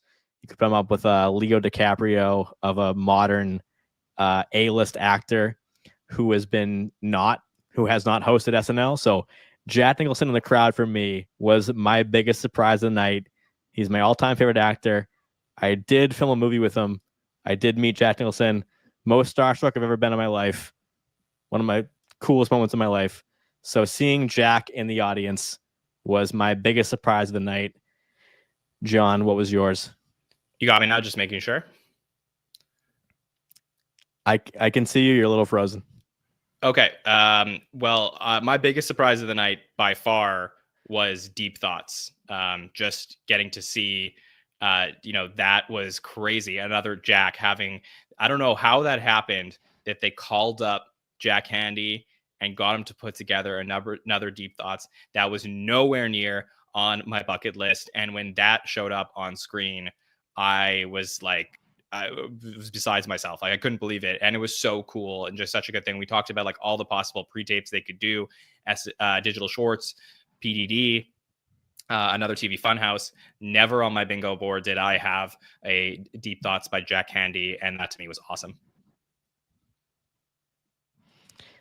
That was definitely number 2, and it went by so fast. But to see that on the screen was wild. I wish it was a little bit more, on the nose about SNL50. You're going to get Jack Handy to actually record something, but it was a lot of fun to see. John, are you with me? Yeah, I'm with you, Mike. Can I just ask the live chat? Are you guys hearing me? Okay, I just want to determine if it's a mic thing that he can't hear me, or we're also not hearing me on the live chat. So if you guys can just let me know, that would be really helpful for us to continue with the show. So, Mike, if you're getting me, okay, just continue on with your next question. Yeah, I would say, now knowing who was there, what is one thing you wish was included in the special? So let's throw out Aykroyd, Hader, and Carvey. Now that you know who they had to work with, what would you have put in? I do believe that John Lovitz is the guy that, if he's in the building, I know they filmed a pre-tape with him. I know he's probably a little bit, older and not, doesn't have his fastball the way that he did. But for me, I think perhaps getting a Tommy Flanagan in there as his liar character, or even him as Mephistopheles, like his devil character. I do think that would have been really cool. He's also a phenomenal singer. from his time on the show, he was known for like his performance abilities. And like, I think you got to include John Lovitz in the Mulaney musical if you possibly can. So to me, that one was the one I wish they did.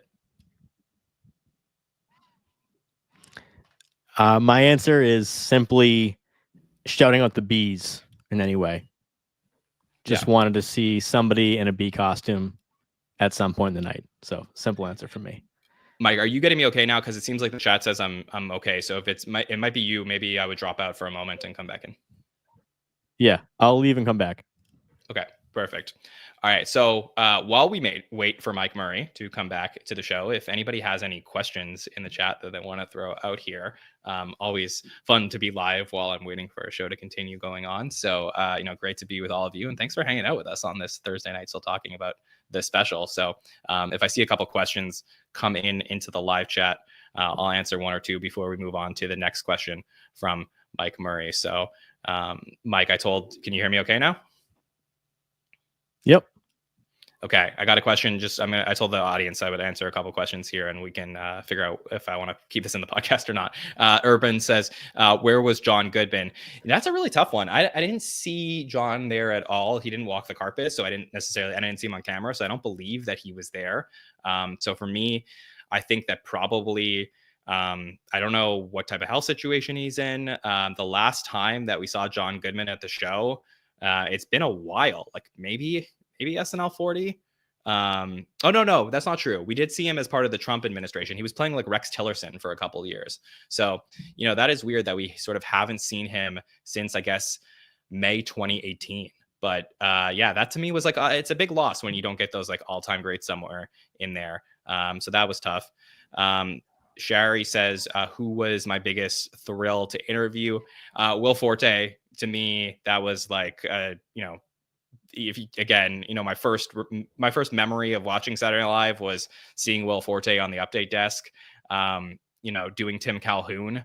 And I just thought he was the funniest guy in the entire world. And I've always like shouted him out. And he was recording an interview with the Today Show for the NBC feed. He was on with Marty and Will Ferrell. And I turned to James, who I was with, and I was like, unless somebody like really big walks by right now, like let's not take any interviews, because as soon as they're done, I'm going to go over to Forte and I'm going to be like, yo, can you just give me like a couple minutes?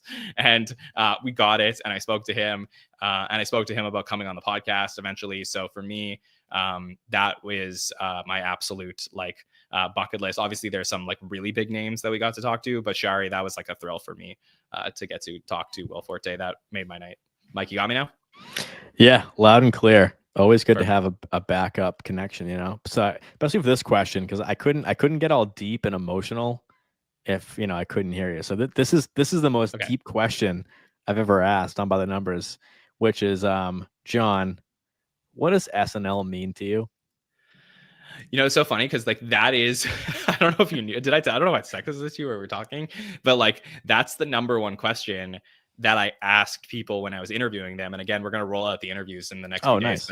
But that was like the thing. Like I didn't know how long I would have with all of these people. So I was like, what question like can I ask them without getting into like the fun nitty gritty of like this character or certain things? I just wanted to know, like, we don't know if this is the last special. After 50 years, after so much you've put in being here day after day, year after year, what does it mean for you to be here? So a lot of people just told me like, it really means the world. Jimmy Fallon was somebody we interviewed, and I know he talks a lot about like his history at the show, but just like, I was just vibing with him so hard, Mike, because I was standing next to Jimmy and I said, what does it mean for you to be here? And Jimmy's answer, which you'll hear in the interview, was something to the effect of that he remembers, taping SNL on VCR as a kid when he wasn't allowed to stay up late and watching it. And it was his favorite show. And the fact that he got to, be there and do all the things that he did and now is at SNL50, like, he's like, I know he's a big celebrity and he hosts the Tonight Show, but for him, he was just like going back to being a little kid. And I resonate with that so much. Like, it's very easy for me, for, somebody to say like, oh, this means a lot. But like, for me, like, it really does like take me back to some of my favorite memories. I know a lot of you who love the show, no matter what age or generation you're from, can think back to like, oh, when this is what was happening in my life when this episode aired. And Mike, I know you have like that type of memory where you're like, okay, I was watching like this New England Patriots game when this was happening, or like this episode of SNL was happening. And for me, like, again, like you could just talk about all of the times I've watched SNL at different stages of my life to get to this moment, both like professionally and personally. Getting to watch the show meant the absolute world. So I enjoyed every minute of it, and I can't believe that it's already passed. And Mike, you're just on mute on StreamYard, so just make sure we can hear you. Just remind me of that moment, John, when me and you walked onto the set of SNL together.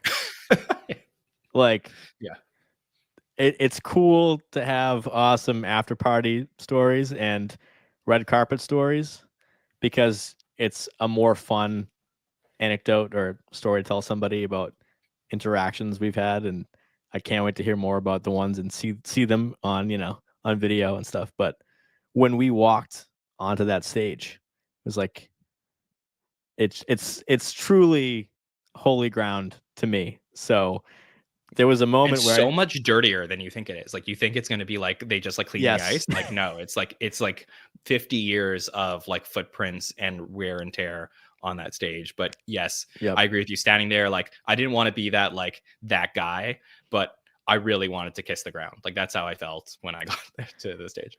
And there was a moment, so this was like last March, end of March last year, when me and John were there. We walked onto the set, and we had been chatting with people and stuff, and then we just like froze together side by side and didn't say anything.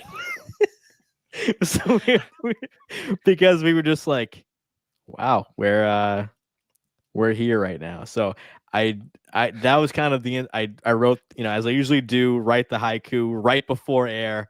That was what I was thinking of. Studio 8H is just, that's the thing, is I don't want to see that anywhere else. It's about that room, knowing that George Carlin came out in that room, and Steve Martin, and those things like that Sudeikis said when he hosted about, like, Wild and Crazy Guys and Gilly, and everything was here, and Chris Farley, and it's all been there. So what SNL means to me is, it means so much. But when you talk about like a Jimmy Fallon or someone who's done everything on that show basically you could possibly do, to us who have now given so much time and so much love to this show and continue to do it and happily do it, is, wow, what a time to be an SNL fan.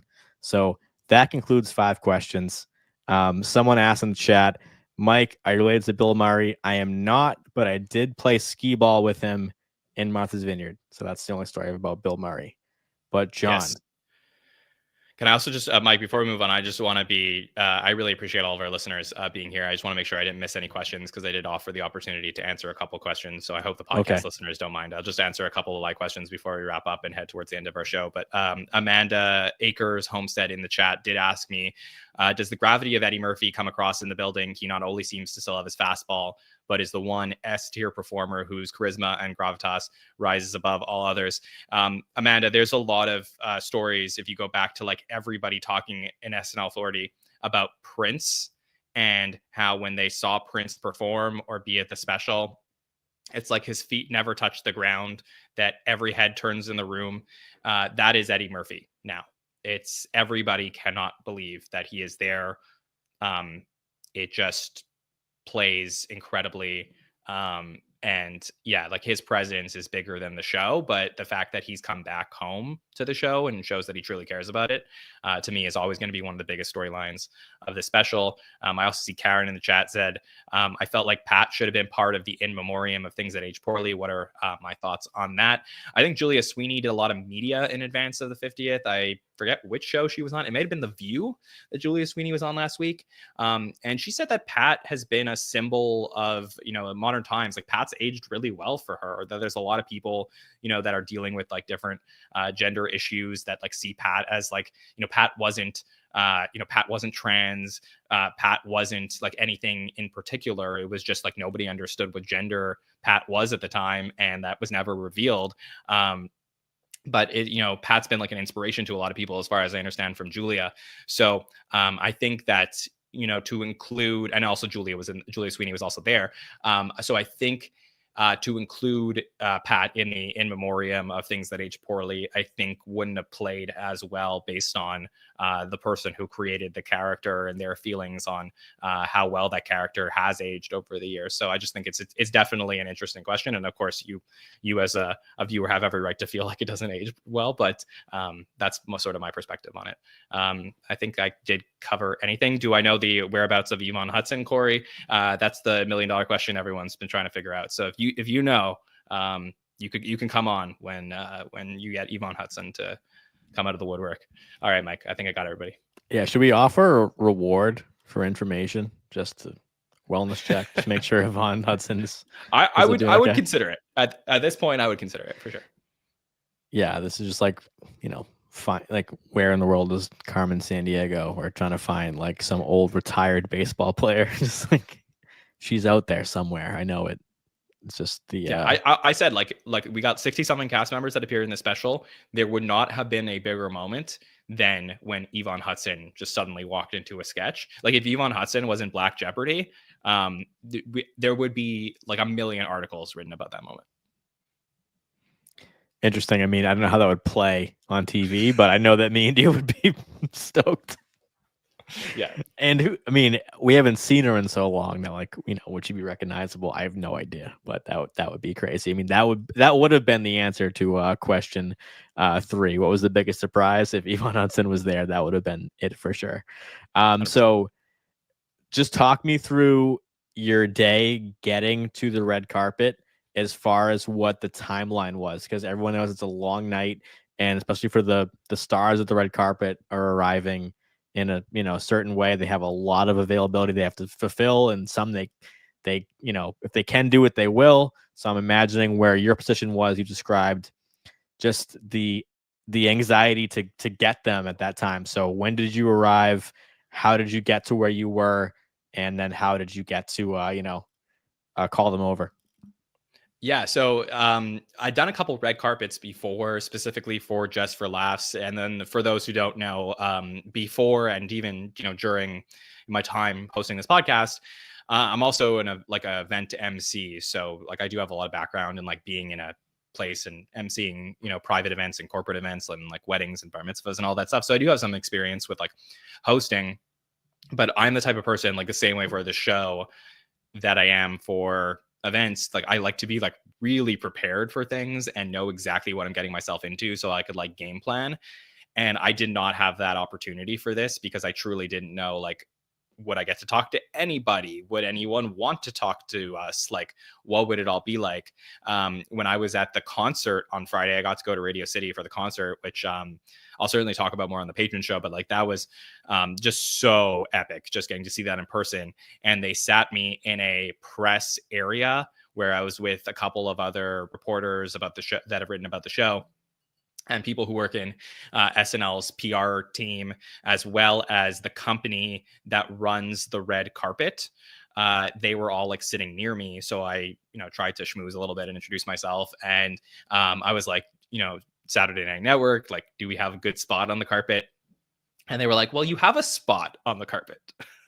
So I was like, okay, all right, I'll take that. And then whatever we got was great. And then James Stevens was also in New York with me, and did such an incredible job. We curated some equipment, and we were invited to be there for, I believe, 4:00 was our call time to get inside. And then they take us through this special the carpet that was attached to the building, basically. So they built it like on one of the entrances into 30 Rock that people will go through.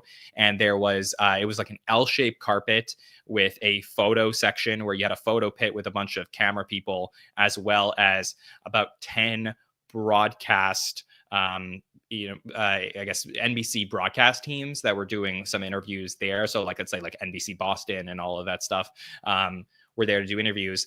And then I'd say probably 10 more outlets that were about 2 feet apart from each other. Including, you may seen some of them online, like Variety, Entertainment Tonight. I think there was Popgrave was next to us. There was YouTube TV, Direct TV. Like there was like a bunch of outlets like that. And then, so you go all the way down, and then the absolute last spot on the carpet was us in the corner. And when I walked in, Mike, I like turned to James and I said, I think we got the best spot on the carpet, because we had the entire hallway to work with where we weren't cut off by anybody on one side. And everybody who walked again around towards the end, we were able to talk to. So to me, it was like bigger than anything I could have imagined. I thought people would be tired when they came to us, but it was so cool, Mike. Just reminded me of the Just for Laughs during the strike red carpet that me and you did when I was like on my hands and knees with 8.5 by 11 printouts on people of what they were in, because this is SNL and like, everybody and know what they've been in. So I'm glad it was easier time. Like, not like, who is that? Like, oh, it's Eddie Murphy. Like, no problems there. My next question is, I can't wait to see what we did get, but was there anyone that walked past you that you were like, damn, I wish I talked to them? Well, Peyton Manning, I think, Peyton Manning at one point was right next to us, and I spoke to him, and I was like, Peyton, if you can come over to us, I would really appreciate it. And he was going to go to the Today Show to have an interview. And I was really excited to talk to Peyton because, like, I'm a New York Giants fan. So, like, I've always been, like, an Eli guy. And I was like, okay, if I get to Peyton, he also hosted my favorite episode of Saturday Night Live. So I was really pumped. And I believe by the time he finished, we had just started talking to somebody else. And then he ended up, like, going inside. And I was like, damn. But, yeah, there were a lot of people who, like, walked by that unfortunately, like, wouldn't either didn't want to, or we couldn't get an interview.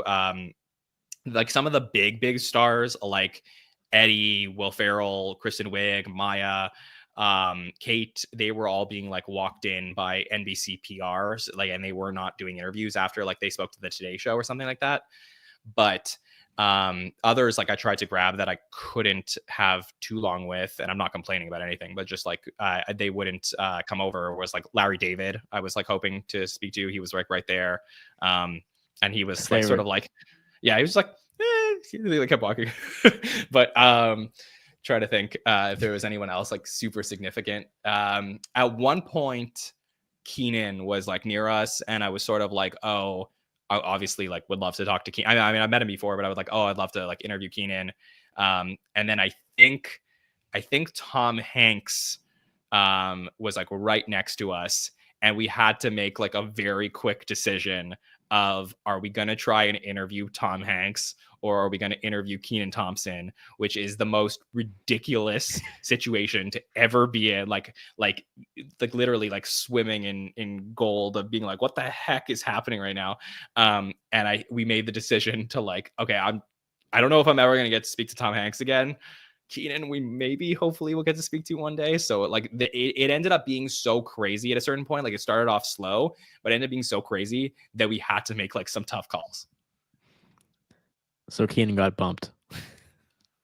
Kenan got cut for time from the interviews. Yep, cut for time. Yeah. All right. My next question is, who smelled the best? That's my question. Ooh. Oh, that's a tough one. John Mulaney, I'll say.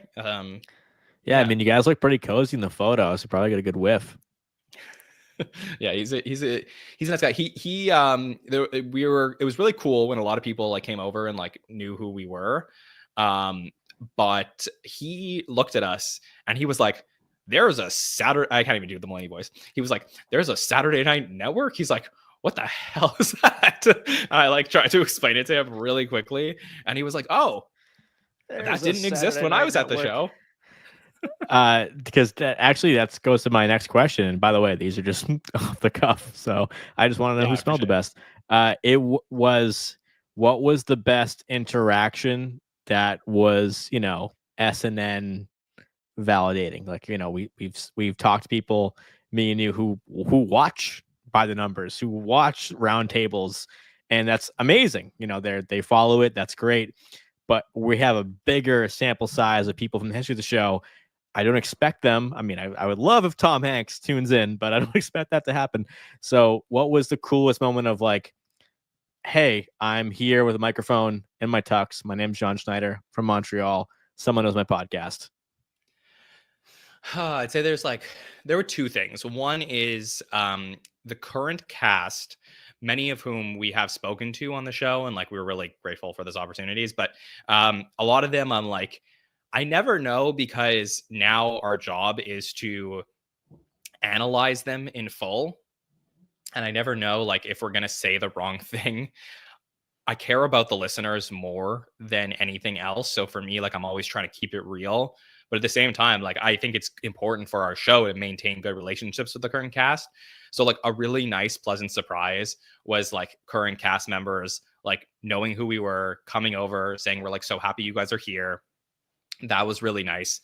And then I'd say the next one, probably Adam Sandler, which was like crazy, where Sandler sort of like, I think at one point, maybe a year ago or 2 years ago, he was on tour and we reached out to his team to try and get him on the show. And like, sometimes I'm just like, okay, let's just reach out. If they don't answer, that's fine. At least they're like aware of who we are.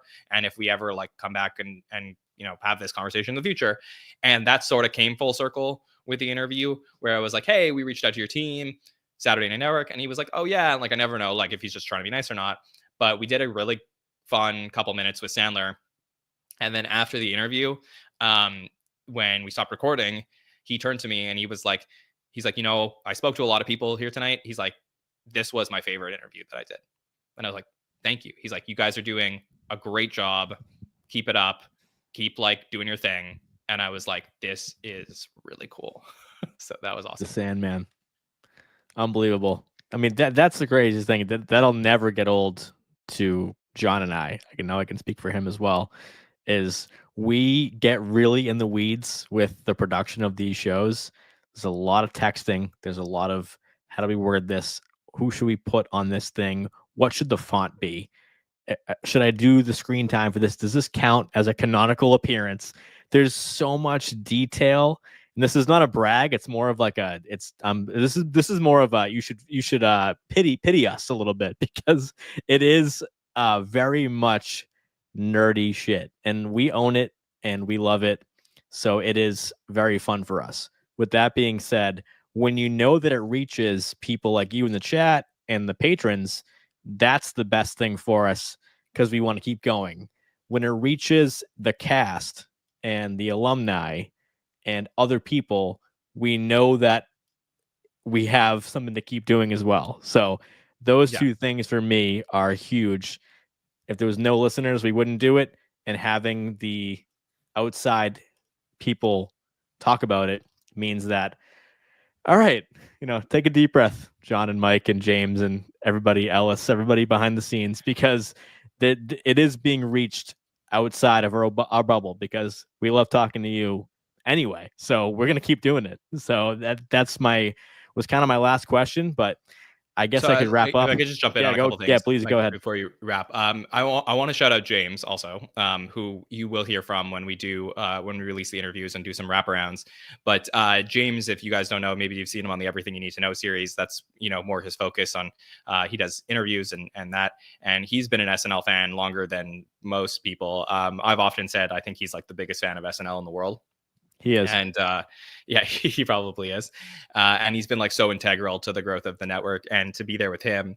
I mostly hosted the interviews, but I told him, like, if there's anybody you want to speak to, like, this is like your moment too.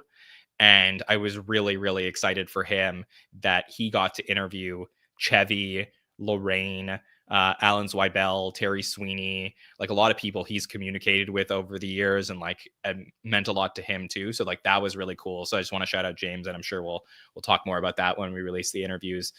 So I was really happy and grateful for him. Chevy Chase with James Stevens. Yes. That was unbelievable. That was something me and John, everybody at the SNN could take over the world. I didn't see that coming. So that I was so happy for James. I love James. He's an unbelievable asset to the community. And of course, this podcast, seeing him talk to Chevy Chase was maybe that's like a once in a lifetime. So I couldn't be happier. Tears in my eyes, John. And the other thing I want to say is that, which that was obviously very exciting, was that at the 40th, the press that was there, they all got put in an overflow room where they got to watch the show. But because there were so many people there this time, there actually was no overflow room for press. So I was, James and I were like, oh, well, we want to watch the show. We want to figure out where to go.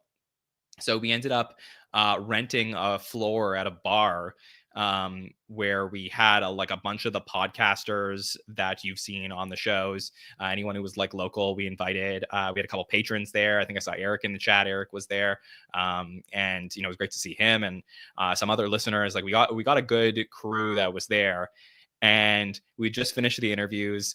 And I took apart some of the equipment, walked over to the bar, and I walked up to the bar, and it's like on the third floor, and I walked in, and just to see like everybody's faces and like how excited they were for us, and that like all of the people involved was like so heartwarming and humbling, and it was really nice. And just to like get to hang out. I know we took some pictures at the bar of like everybody there and a bunch of the podcasters that were there, but like get to like. For me, you asked me at the start of the show, like where I was when I watched SNL50. The red carpet, everything we did on the weekend was unbelievably meaningful.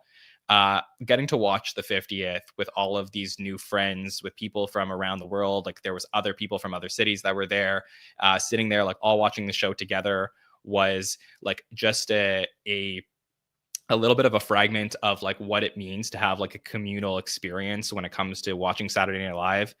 And it really inspired me to want to continue to pursue that in the future with the Saturday Night Network. I know like there's we don't know what the future of the show will always be, but this show will be around to continue to cover it as long as the show keeps going. That's my plan. And I do want to create these communal watching experiences. So for me, that now that we're through the 50th, I definitely am thinking about in future years and future seasons, if we can get a bunch of the listeners together, in a city like New York, where we can rent a place where we can all go watch the show together and have that time where we can get to meet each other in person and make new friends and all of that. So that's something I am definitely thinking about, because I want to take this to the next level of, bringing the community closer together. So loved every minute of that and thought it would be important to shout out here. Definitely. I actually hung out with TJ last week in my city. That was fun. A week ago tonight, me and TJ were cutting it up. We were having a good time. So I'm glad so many great people involved. So the fact that they could all celebrate that just as SNL fans and as SNN, well, is pretty incredible. So I cannot wait to see the actual footage that we're about to see of James and John on the red carpet, tucked up, looking fresh, faux hawk, dog tag, maybe hidden, but it was there, I'm sure. So I'm super psyched for that. And, much different for me. I was holding a crying baby, watching YouTube TV on the arm of the chair with high blood pressure, because I was getting out stats about like, when's the last time I saw Bronx Beat? Like, let's get it out. Let's get it out. Let's get it out. So very fun for me in a different way this time than SNL50, which I think I watched. Actually, no, I watched it at the Hancock Tavern with my friend. Sunday, no football, February 15th, 2015. No, I think that's it, right? Yep, that's right. And it just came on, and of course, I don't miss SNL, and we watched it, and me and my friend, who had been at the bar drinking all day, ran home to keep watching it. So that was really fun. So that's my little story.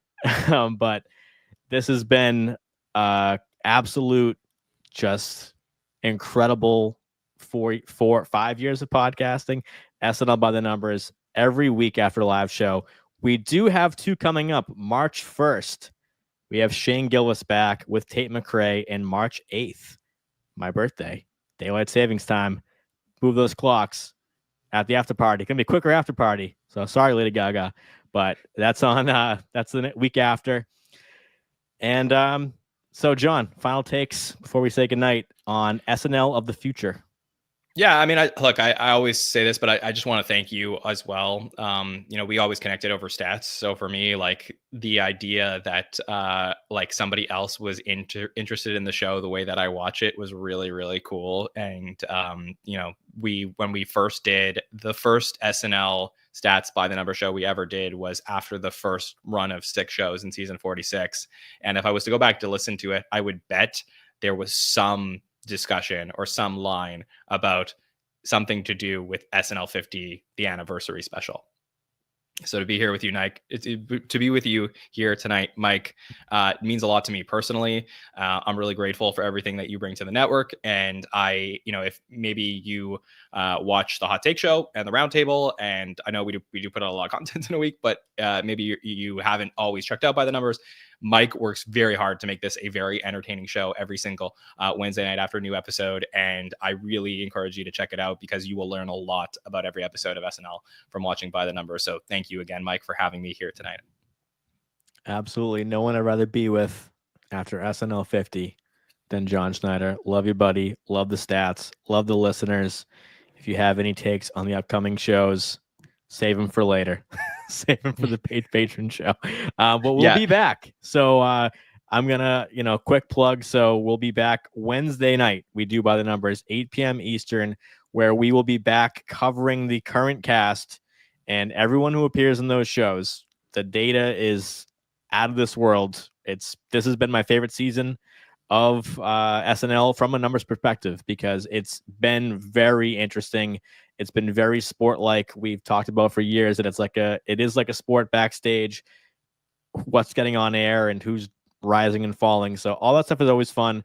But this season of By the Numbers has been so much fun for me too, because we've really, maybe with SNL50 looming ahead, and that'll be, in our past, but have been looking at the show from a very micro level with stats, but also a really fun macro level. So if you're just into the current season, or maybe you're not and you're into SNL history, this is kind of the show that is fun to check out because it's a lot of participation from our other podcasters, John included, and we really just dive deep in everything. I'm working backwards doing stats for season 43 and 42, and I mean, John, it's crazy to see some of these people that I get to do stats for in this show. But I can't wait to get back to those older years. And I look forward to as well. It's been so much fun. So thank you everyone who listens to By the Numbers on a weekly basis. And if you're new, I hope I see you again. John, final thoughts. Tell us what's coming up before we say goodnight. Yeah, I just want to mention, so tomorrow I will be recording for the patrons our weekly sketch breakdown. It's one of the great perks of being a patron here at the Saturday Night Network. So you can go to patreon.com/the SNL Network to sign up, help support the show here. We have an extra show every single week where we do some sort of film analysis where we look at a sketch and break it down on a very micro level. Should they have does this line make sense? Should they have put this person here?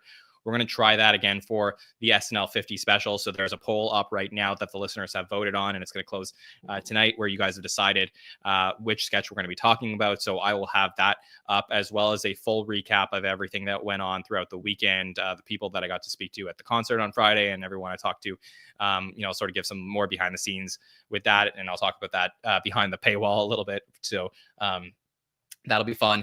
And then the plan right now is to get the interviews up on Monday as part of a podcast. So if you were familiar with what we did during Blues Brothers convention, sort of a similar thing where we will have James and I recording wraparounds and introducing certain interviews. For the most part, the interviews, because we're on the carpet and there's a lot going on, they're about 2 minutes each, and we just spoke to a bunch of people. So we'll sort of go through that and take you through our process. So we're going to aim to put that out on Monday. Monday night in our usual podcast slot. And I just say aim because, again, with pre-records and stuff like that, sometimes things will change. But for now, look out on social media at the SNL Network. We'll aim for Monday evening for those, and we'll try and put some of the stuff up on social media as well when we get to pull some of the interviews. So we're working very hard to get that up. And of course, the next live show that we will do here on the main feed will be our hot take show for Shane Gillis and Tate McRae on March 1st. Thank you, John. As always, we are brought to you in partnership with latenighter.com. And thanks for listening. This is the Mount Everest of SNL stats. Got under 2 hours. So if you do the screen time for me and John, it's going to be a lot easier. Just, basically, that's it. Hour 54. All right, John. I haven't slept in a long time. So thank you, everyone. Thank you to the listeners. Everyone in the chat. Appreciate you. Love you, John. We'll see you next time. I'll see you after the Shane Gillis episode on that Wednesday. Thank you and good night.